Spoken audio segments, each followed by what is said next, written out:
The UK is getting in on it full steam ahead. The UK is arresting people for anything that makes people uncomfortable online. They show up at your house and just fucking arrest you. They've arrested, like, how many people have been arrested in the UK for social media posts in the last year? It's gonna blow your mind. It's going to blow your mind. This is just posts on social media, like, we need to send these illegal immigrants back. Saying shit like that. Yeah. You get arrested. Hate crimes. Even if I'm joking? Even if I'm just fucking having a... There's no jokes. Wow. No jokes online anymore. Not in the UK.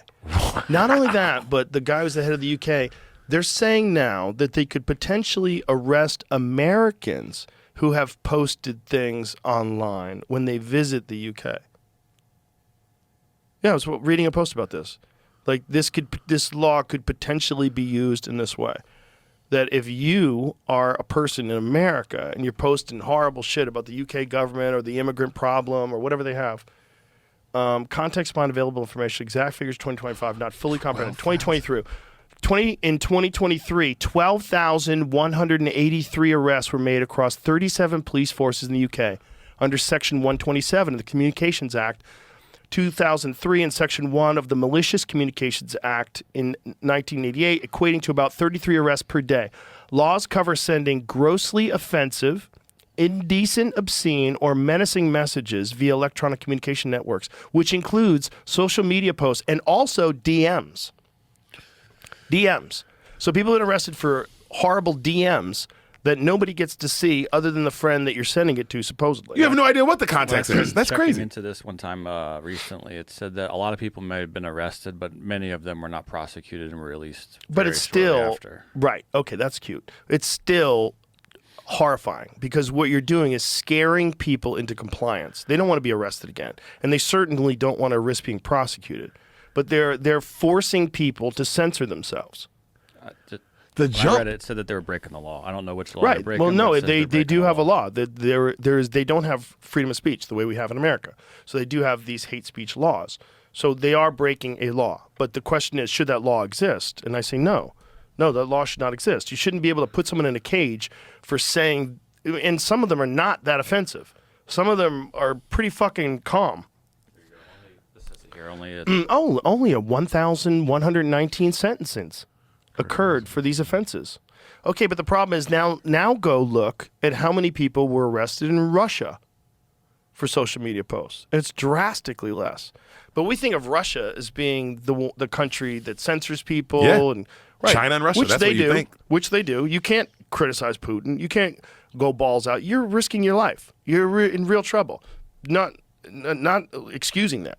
But what they're doing in the UK is at a higher level of magnitude. I mean, maybe they're not torturing people and sending them to the front line of Ukraine, but they are putting the fear of being arrested in people if you say something that they don't want you to say on social media. The jump from 2016 to 2023 is crazy. Look at Russia. 2023, 54 people. So in the time where 12,000 people were arrested in the UK, 54 people were imprisoned for online hate speech This also says in Russia. This information isn't very Russia's 100% accurate with their... easy to find. Shut up, Jamie. No. From I 2010 wanna live to in this world. 2024, Novaya Gazeta Europe reported over 30,000 criminal and administrative cases related to social media posts, with about 1,200 being criminal cases. So they had 1,200 criminal cases. Common charges include extremism, inciting hatred, or insulting state symbols. That's where it gets sketchy. I can't even make fun of the flag or a monument. I can't make fun of it. Nope. Insulting. Making fun is insulting. There's no room for humor in a communist country. UK sucks, dude. I mean, but it's not, Russia's not communist really anymore. It's really, it's a military dictatorship, essentially. I mean, Putin was the president, and you could only do a certain amount of time, and then he stopped being the president. He's like, fuck it, I'm the president again. And then no one's going to win going against him. I mean, they have elections, but what are you doing? The guys wind up getting poisoned and shot, and they're like, it's old school. Yeah, he's fucking... It's old school. He's running that place. It's his. That's his. You're not taking over. Man, I seen that picture of him, shirtless on a horse. I was like, don't fuck with this dude. Yeah, he's a killer. He's a former KGB killer. Like, he's like the real deal. He's a judo black belt. He's a fucking He's a bad man. Yeah, you know, dude. like you don't, and he runs that country, and they arrest less people. Than Yeah, the what the UK does. fuck is going on in the UK? They're leaning into the same direction that I was talking about that was scaring me about America. I feel like there's a plot.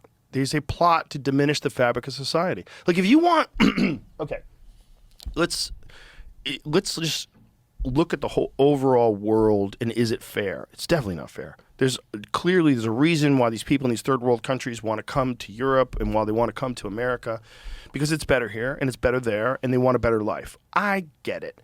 But why are they fleeing where they came from? Well, a lot of it is we bombed the shit out of those places. We bombed the shit out of those places. We drone bombed them. We overthrew democratically elected governments with coups. There's a lot of instability that's caused by us. We're like, well, it's our fault. We got to take these people in. I think instead of fucking up this one country by letting everybody come in and drag it down to a third world country, I think a better solution is figure out a way to prop up these other countries. The same way, I mean, in a simplistic version of it, like if you want everything for yourself, you're selfish, but you want everything for all your boys too, and everybody gets better. Yeah. The whole world gets better. So instead of like shipping off jobs to Mexico where they get $1 a day, maybe pay them real money. Pay them what you're supposed to be paying them. Maybe give them health care. Maybe if you are an American citizen and you want to hire someone to do something, you have to hire someone under the same structure of ethics that we agree to in the United States. Period. Yes. Period. For all humans all over the world. And if the money translates lower because the American dollar is worth more, okay, but balance it out. Make it that, they can afford food, they can afford housing, they can afford health care. Make laws. Agreed. And then you all of a sudden you prop up the whole world. And the whole world stop having third world countries, including in the United States.